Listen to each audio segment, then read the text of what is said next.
बिहार विधानसभा चुनाव से पहले बीजेपी के वरिष्ठ नेता और पूर्व केंद्रीय मंत्री अश्विनी कुमार चौबे बागी होते नजर आ रहे हैं। चुनाव से ठीक पहले उन्होंने अपराध और भ्रष्टाचार के मुद्दे पर अब अपनी ही सरकार के खिलाफ मोर्चा खोल दिया है। चौबे ने अपनी ही सरकार के खिलाफ एक दिन की भूख हड़ताल पर बैठने का ऐलान किया है। उन्होंने कहा कि अपराध और तानाशाह के खिलाफ आगामी 11 तारीख को जेपी के आवास पर उपवास करेंगे ताकि राजनीति में शुचिता हो। इतना ही नहीं, अश्विनी चौबे ने प्रशांत किशोर के आरोपों पर सम्राट चौधरी को इस्तीफा देने की सलाह दी है। पूर्व केंद्रीय मंत्री ने सम्राट को सलाह देते हुए कहा, मैं उन्हें यही सलाह दूंगा कि आडवाणी जी को देखो, पूर्वजों ने जो किया है उससे कुछ सीखो। अश्विनी चौबे ने कहा कि राजनीति में शुचिता बनी रहनी चाहिए। पार्टी में कभी कभी कुछ परिस्थितियां ऐसी होती है, कई बार कई लोग कई दरवाजे से होते हुए भी आते हैं, सुधर जाते हैं, कई बार सुधरने का नाम नहीं लेते कुछ लोग, तो जनता सुधार देती है।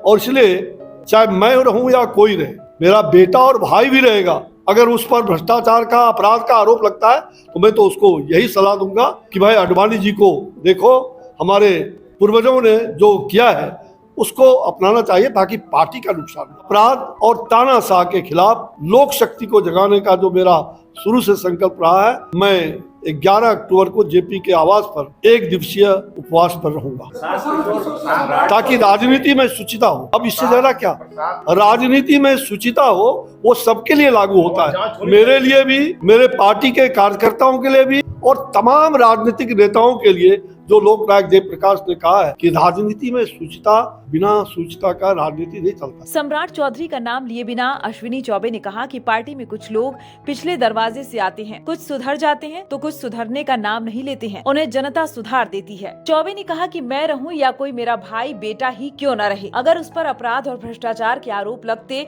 तो मैं उन्हें यही सलाह दूंगा कि आडवाणी जी को देखो, पूर्वजों ने जो किया है उससे सीखो। लाल कृष्ण आडवाणी ने शुचिता का परिचय दिया था, हवाला में उनका नाम आया था, आरोप लग गए थे तो उन्होंने लोकसभा से इस्तीफा दिया था और तब तक लोकसभा नहीं आए थे जब तक उनके आरोप पूरी तरह से खारिज नहीं हो गए थे। शिल्पी गौतम रेप और मर्डर केस, जिसमें एक डॉक्टर के लड़के को और शिल्पी गौतम के साथ ऐसा आरोप लगा था कि उनके साथ सामूहिक बलात्कार और उसके बाद उनकी हत्या कर दी गई थी। साधु यादव पर उसका आरोप लगा था, बड़ी हंगामा हुआ, सीबीआई में केस गया।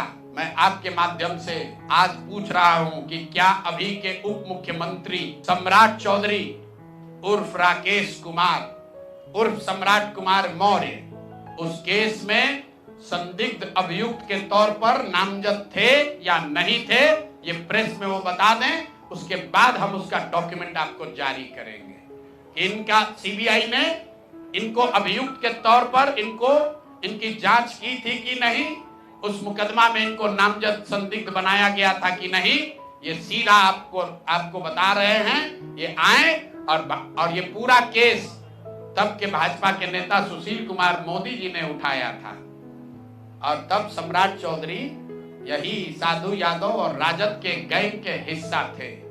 और अब वो बता दें, हम इतना ही बोल रहे हैं, अभी से भी गांधी जी ने कहा है गलती हो गई तो आकर माफी मांग लो, आकर बताइए कि उस केस में आप अभियुक्त के तौर पर आपको सीबीआई ने आपकी जांच की थी कि नहीं की थी, आपके सैंपल टेस्ट लिए गए थे कि नहीं लिए गए थे, आपके उस घटना में क्या संलिप्तता है नहीं है, ये बताइए।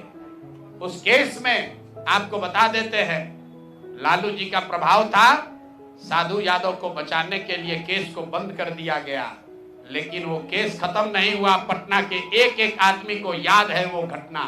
तो अब राकेश कुमार बताएं, आज के सम्राट चौधरी बताएं कि उस केस में इनकी भूमिका क्या थी, उसमें ये नामजद थे कि नहीं थे, और थे तो इन्होंने इसको डिस्क्लोज क्यों नहीं किया। अश्विनी चौबे ने प्रशांत किशोर को लेकर कहा कि दूसरों पर सिर्फ आरोप लगाकर बड़ा नेता नहीं बना जा सकता है। चौबे ने कहा है कि अगर उनकी बातें सही हैं, तो सिर्फ पेपर तक ही सीमित क्यों हैं? कागज को तो राज्यपाल, राष्ट्रपति और प्रधानमंत्री तक जाना चाहिए, उनको कोर्ट जाना चाहिए। इसी के साथ अश्विनी चौबे ने राजनीतिक जीवन से संन्यास की घोषणा कर दी। उन्होंने कहा कि अब जीवन में कोई भी लोकसभा या विधानसभा चुनाव नहीं लड़ूंगा, चुनावी राजनीति से दूर हूँ, मैं सक्रिय रूप से पार्टी कार्यकर्ता के रूप में काम करता रहूंगा। चौबे ने इस दौरान दावा किया कि एनडीए बिहार में पूर्ण बहुमत के साथ फिर सरकार बनाएगी।